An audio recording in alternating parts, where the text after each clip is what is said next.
Lucas, have you ever come back from a trip and tried to describe it in English, and all you could say was it was good or it was nice? Guilty. I came back from Portugal last year, and every sentence out of my mouth was some version of it was really nice. That's exactly why we're doing this episode.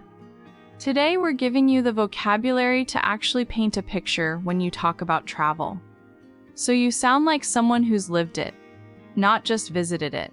Basically, we're upgrading you from tourist vocabulary to local vocabulary. Quick reminder before we dive in, if you haven't subscribed yet, now's a great time. And if you're enjoying the podcast, tap that like button. It really does help the show grow, and we notice every single one. Let's start with getting around. When people begin a road trip, they say they hit the road. It just means starting the journey, usually by car. I love that expression. It sounds so adventurous. And once you're actually moving through a city, we talk about how you get around, meaning how you travel from place to place. Right, and some cities are what we call walkable, meaning you can explore comfortably on foot. Others really depend on public transportation, things like buses, trains, or trams. And once you're out there, the general word for exploring a city and its main attractions is sightseeing. But sometimes you don't want to plan at all.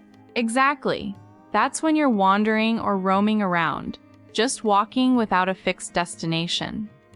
And if it's slower and more relaxed, we call that taking a stroll. If you're in a museum, you'll hear artifacts, which are old historical objects, and exhibit, which is a collection of items on display, like paintings or artifacts together. And of course, you can't leave without a souvenir, something small you buy to remember the trip, like a fridge magnet or a postcard. Let's talk food, because this is where the best vocabulary lives, honestly. When you're hungry and just want something quick, you say you're going to grab a bite to eat. And when you're at the restaurant, flipping through the menu just means scanning it quickly. If a place is highly rated, that means it has great reviews, and if it's a walk-in spot, you don't need a reservation. And if the food is absolutely amazing, you can use a slightly more advanced word, exquisite, to describe something truly delicious and high quality.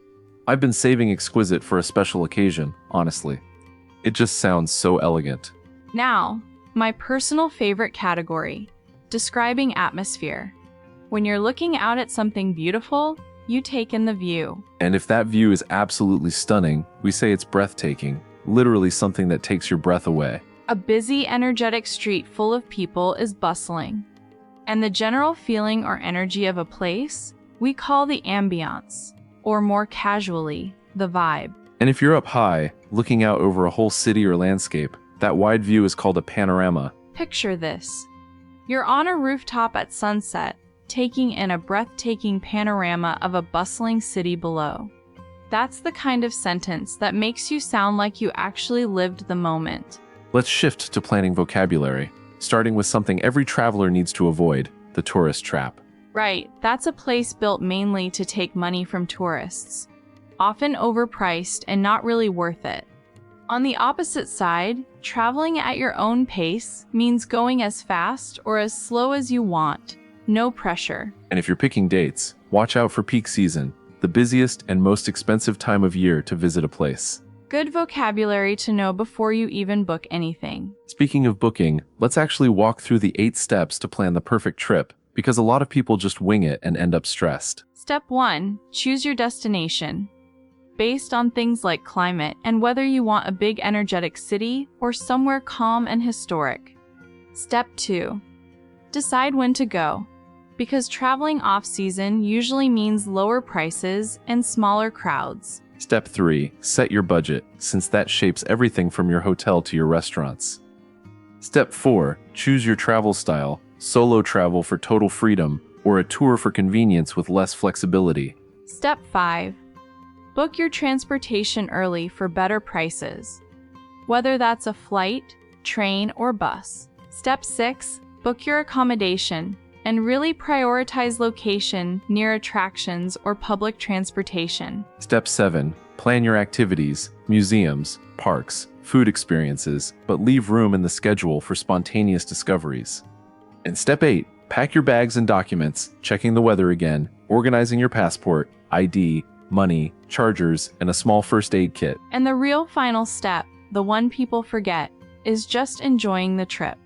Relax, take photos, make memories, and remember that even the unexpected moments become your best stories later.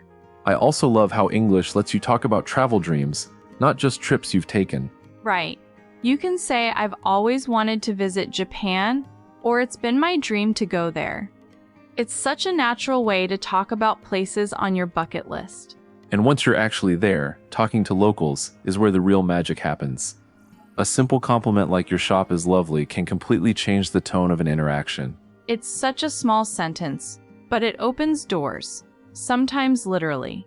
People love when visitors notice and appreciate their space.